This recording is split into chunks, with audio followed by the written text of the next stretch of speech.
Olá, querido irmão, querida irmã. Você sabia que, segundo as Escrituras, há pessoas que estarão destinadas ao inferno? Pode parecer um tema difícil, mas a Bíblia é clara ao falar sobre a vida após a morte e as consequências de nossas escolhas enquanto vivemos. Neste vídeo, vamos explorar 7 tipos de pessoas que, de acordo com a palavra de Deus, irão para o inferno. Mas antes de seguir, eu preciso que você faça algo muito importante. Curta este vídeo, compartilhe com alguém que precisa ouvir essa mensagem e inscreva-se no canal se você ainda não for inscrito. E claro, deixe nos comentários sua opinião sobre o que vamos discutir. Agora, você pode estar se perguntando, mas afinal, quem são essas pessoas que podem estar caminhando para o inferno? O que a Bíblia realmente diz sobre isso? E o mais importante, qual é a mensagem de salvação que podemos abraçar para evitar esse destino? Prepare-se para um mergulho profundo nas Escrituras, onde abordaremos aviso após aviso e revelaremos como mudar o rumo da sua vida. O inferno, um lugar real. Antes de discutirmos os tipos de pessoas que irão para o inferno, é fundamental entendermos: o inferno é real? Muitas pessoas hoje em dia questionam essa realidade. Alguns dizem que é apenas uma metáfora, um conceito simbólico, mas a Bíblia nos ensina de forma clara que o inferno não é uma invenção humana ou uma ideia vaga. Em Mateus 25, versículo 41, Jesus fala sobre a condenação. Então, dirá também aos que estiverem à sua esquerda: apartem-se de mim, malditos, para o fogo eterno, preparado para o diabo e seus anjos. Jesus, ao falar do inferno, não o faz como uma metáfora, mas como uma realidade terrível e eterna. Esse é o destino de todos aqueles que rejeitam a salvação oferecida por ele. Além disso, em Apocalipse 20, versículo 15, está escrito: quem não foi achado escrito no livro da vida foi lançado no lago de fogo. A Bíblia descreve o inferno como um lago de fogo, um lugar de tormento eterno, onde aqueles que não aceitarem a salvação em Cristo enfrentarão a separação definitiva de Deus. Portanto, o inferno não é apenas um conceito teológico, mas uma realidade bíblica. E embora a verdade seja difícil de encarar, é essencial que todos nós entendamos essa advertência para não negligenciarmos a oportunidade de viver uma vida transformada por Cristo. Os que rejeitam a fé em Cristo. A primeira categoria de pessoas que irão para o inferno, segundo a Bíblia, são aquelas que rejeitam a fé em Cristo. A mensagem de salvação é clara em toda a Escritura. Jesus Cristo é o único caminho para a vida eterna. Em João 14, versículo 6, Jesus diz: eu sou o caminho, a verdade e a vida. Ninguém vem ao Pai, senão por mim. Esse versículo nos lembra que não existe outro caminho para a salvação além de Cristo. Não importa o quão boas as intenções possam ser, ou quão moralmente corretas as pessoas possam parecer, a palavra de Deus é enfática em afirmar que sem Cristo ninguém pode alcançar a salvação. Em Atos 4, versículo 12, vemos novamente essa verdade. E em nenhum outro há salvação, porque também debaixo do céu nenhum outro nome há, dado entre os homens, pelo qual devamos ser salvos. Rejeitar Jesus Cristo é, portanto, a principal razão pela qual muitas pessoas estarão condenadas. A Bíblia nos adverte que sem a aceitação de Jesus como Senhor e Salvador, não há esperança de salvação. É uma escolha que determina o destino eterno de cada ser humano. Por isso, se você ainda não recebeu a Cristo como seu Salvador, este é o momento para refletir sobre essa decisão. Não deixe para amanhã o que pode ser resolvido hoje, pois a eternidade está em jogo. Os imorais e pecadores contínuos. A Bíblia também nos alerta sobre o destino daqueles que vivem em imoralidade e pecado contínuo, sem arrependimento. Muitos podem se enganar acreditando que a imoralidade não tem grandes consequências, mas as Escrituras são claras ao afirmar que o pecado não permanece sem julgamento. Em 1 Coríntios 6, versículos 9 e 10, Paulo escreve: Não sabeis que os injustos não herdarão o reino de Deus? Não vos enganeis, nem os impuros, nem os idólatras, nem os adúlteros, nem os efeminados, nem os sodomitas, nem os ladrões, nem os avarentos, nem os bêbados, nem os caluniadores, nem os raptores herdarão o reino de Deus. Essa lista nos mostra que, embora todos sejamos pecadores, aqueles que persistem no pecado sem arrependimento estão excluídos do reino de Deus. A Bíblia não só denuncia os pecados mencionados, mas também exorta a mudança de vida, ao arrependimento genuíno, como vemos em 1 João 1, versículo 9. Se confessarmos os nossos pecados, Ele é fiel e justo para nos perdoar os pecados e nos purificar de toda injustiça. O arrependimento é a chave para que aqueles que se afastaram da pureza de Deus voltem a Ele. Deus não deseja a condenação, mas a salvação de todos. E Ele oferece perdão àqueles que se arrependem sinceramente. Portanto, viver em pecado sem arrependimento é um caminho certo para a destruição eterna. Se você se encontra em algum desses pecados, este é o momento de refletir e voltar ao Senhor com um coração sincero. Os mentirosos e enganadores. Outro grupo que a Bíblia alerta com grande seriedade são aqueles que praticam a mentira e o engano. A palavra de Deus é clara em relação à falsidade. Aqueles que vivem enganando os outros, seja por palavras ou ações, não têm lugar no reino de Deus. Em Apocalipse 22, versículo 15, encontramos uma forte advertência. Ficarão de fora os cães, os feiticeiros, os impuros, os homicidas, os idólatras e todo aquele que ama e pratica a mentira. A mentira é descrita como um pecado grave. E aqueles que vivem uma vida de engano, seja em suas relações pessoais, profissionais ou espirituais, estão em risco de condenação.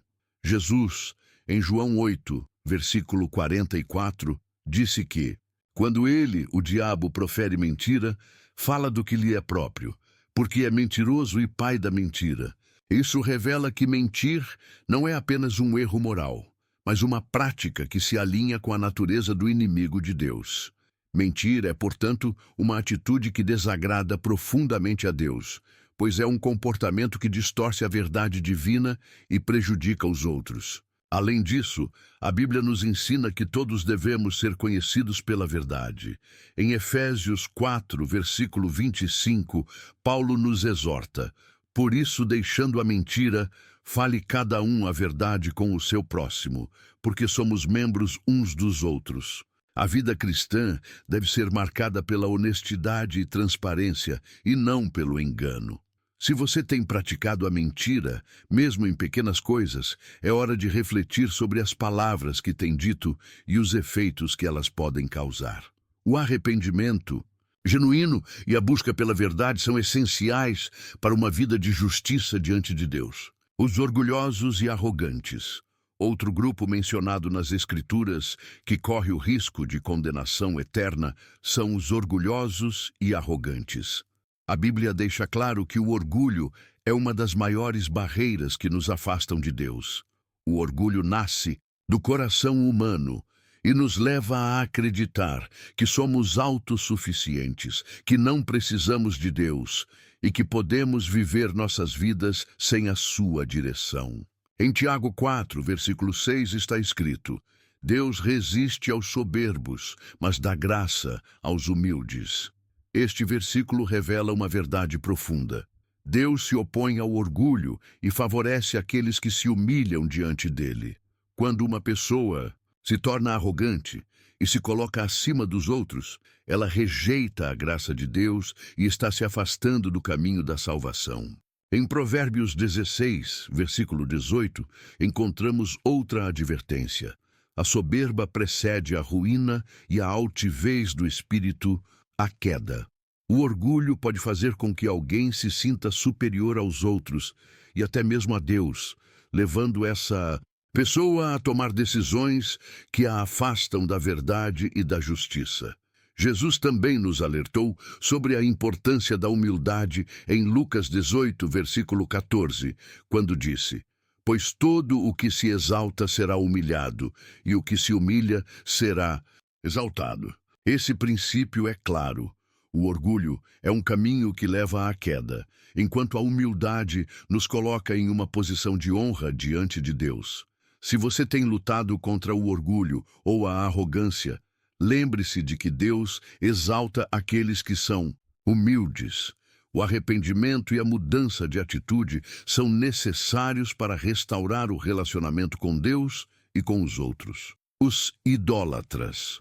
A idolatria é outro grande pecado que leva à condenação, e a Bíblia nos alerta sobre o perigo de colocar qualquer coisa ou pessoa no lugar de Deus. A idolatria não é limitada apenas a adorar imagens ou estátuas, mas inclui qualquer forma de adoração a ídolos modernos, como bens materiais, status social, relacionamentos ou até mesmo a si mesmo.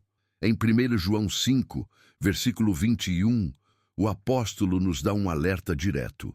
Filhinhos, guardai-vos dos ídolos.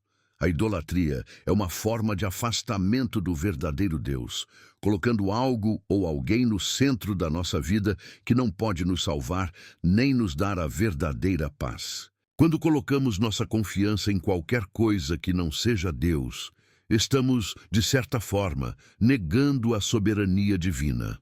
Deuteronômio 5, versículos 7 a 9, também fala com clareza sobre a idolatria. Não terás outros deuses diante de mim. Não farás para ti imagem de escultura, nem semelhança alguma do que há em cima nos céus, nem embaixo na terra, nem nas águas debaixo da terra. Não te encurvarás diante delas, nem as servirás. Aqui Deus estabelece a exclusividade da adoração a Ele. Ele é o único digno de nossa devoção, e qualquer desvio dessa verdade é considerado idolatria. Jesus também foi claro ao falar sobre a idolatria de bens materiais. Em Mateus 6, versículo 24, ele disse: Ninguém pode servir a dois senhores, ou odiará a um e amará o outro, ou se dedicará a um e desprezará o outro. Quando damos mais valor às riquezas, ao poder ou a qualquer coisa que tenha poder sobre nossa vida, estamos colocando ídolos em nossos corações. A idolatria é um pecado sério que afasta o ser humano de Deus e o impede de viver a plenitude do seu amor e misericórdia. Se você percebe que tem dado prioridade a algo ou alguém no lugar de Deus, este é o momento para refletir e voltar à verdadeira adoração ao Senhor. Os que praticam feitiçarias e magias. A Bíblia é bastante clara sobre o perigo das práticas ocultas, como feitiçarias, magias e outras formas de ocultismo. Quando alguém se envolve com essas práticas, está se afastando da verdade e do poder de Deus, e muitas vezes abre portas para a influência de espíritos malignos. Deus, em sua palavra, proíbe terminantemente tais comportamentos. Em Deuteronômio 18, versículos 10 a 12, lemos: Entre ti não se ache quem faça passar o seu filho ou filha pelo fogo, nem quem pratique adivinhação, nem quem tenha a sorte nos sonhos, nem encantador, nem necromante, nem feiticeiro, nem quem consulte os mortos, porque todo aquele que faz estas coisas é abominável ao Senhor. Esses versículos são claros ao declarar que as práticas como magia, bruxaria e adivinhação são abomináveis a Deus. Em Gálatas 5, versículos 19 a 21, Paulo também faz uma lista de obras da carne e entre elas menciona: as obras da carne são manifestas, as quais são adultério, prostituição, impureza, lascívia, idolatria, feitiçarias, inimizades, porfias, ciúmes, iras, discórdias, facções, invejas, homicídios, bebedeiras, glutonarias e coisas semelhantes a estas. As feitiçarias são tratadas como um pecado grave, em sintonia com outros comportamentos que afastam a pessoa de Deus. A prática de feitiçarias, magias e ocultismo pode parecer atraente ou tentadora para algumas pessoas, mas é uma porta aberta para a destruição espiritual. Esses atos, ao invés de nos trazer paz ou poder, nos afastam da fonte verdadeira de poder e vida, que é Deus. Ele é o único que pode transformar nosso destino e nos dar a verdadeira liberdade. Se você já esteve envolvido com práticas ocultas, é crucial arrepender-se e buscar a libertação em Cristo. Ele é o único que tem poder para quebrar as cadeias do pecado e da escravidão espiritual, os que não perdoam. Um dos maiores desafios que enfrentamos como seres humanos é o perdão. Jesus foi claro em nos ensinar que, se queremos ser perdoados por Deus, devemos também perdoar aqueles que nos ofendem. Em Mateus 6, versículos 14 e 15, Jesus diz: Porque se perdoardes aos homens as suas ofensas, também vosso Pai Celestial vos perdoará. Mas, se não perdoardes aos homens, tampouco vosso Pai perdoará as vossas ofensas. O perdão é essencial não apenas para a nossa salvação, mas também para a nossa liberdade espiritual. Quando nos negamos a perdoar, cultivamos raiva, amargura e ódio em nossos corações, o que impede que a paz de Deus reine em nossas vidas. Em Marcos 11, versículo 25, Jesus também nos ensina: E quando estiverdes orando, se tiverdes alguma coisa contra alguém, perdoai, para que também vosso Pai que está nos céus vos perdoe as vossas ofensas. A falta de perdão tem um grande impacto na nossa relação com Deus. A Bíblia nos ensina que se não perdoarmos aos outros, nosso relacionamento com o Senhor se torna obstruído e nossa oração se torna infrutífera. Em Efésios 4, versículos 31 e 32, Paulo nos instrui: Toda a amargura, ira, cólera, gritaria e blasfêmia sejam afastadas de vós com toda a malícia. Antes, sede uns para com os outros benignos, misericordiosos, perdoando-vos uns aos outros, como também Deus vos perdoou em Cristo. Negar o perdão é um atrito com a vontade de Deus, e aqueles que persistem em recusar o perdão e em guardar rancor contra os outros estão se afastando da verdadeira prática cristã e arriscando suas próprias almas. Se você está carregando um peso de rancor ou mágoa, esse é o momento para libertar-se, perdoar e buscar a restauração que só Deus pode proporcionar. O perdão é uma chave para a cura e é fundamental para a nossa própria libertação espiritual. O caminho da salvação. Chegamos ao final deste estudo profundo e é importante refletirmos sobre o que aprendemos. A Bíblia nos apresenta advertências sérias sobre os destinos eternos de muitas pessoas que não se arrependem, que persistem no pecado ou que rejeitam o único caminho para a salvação, que é Jesus Cristo.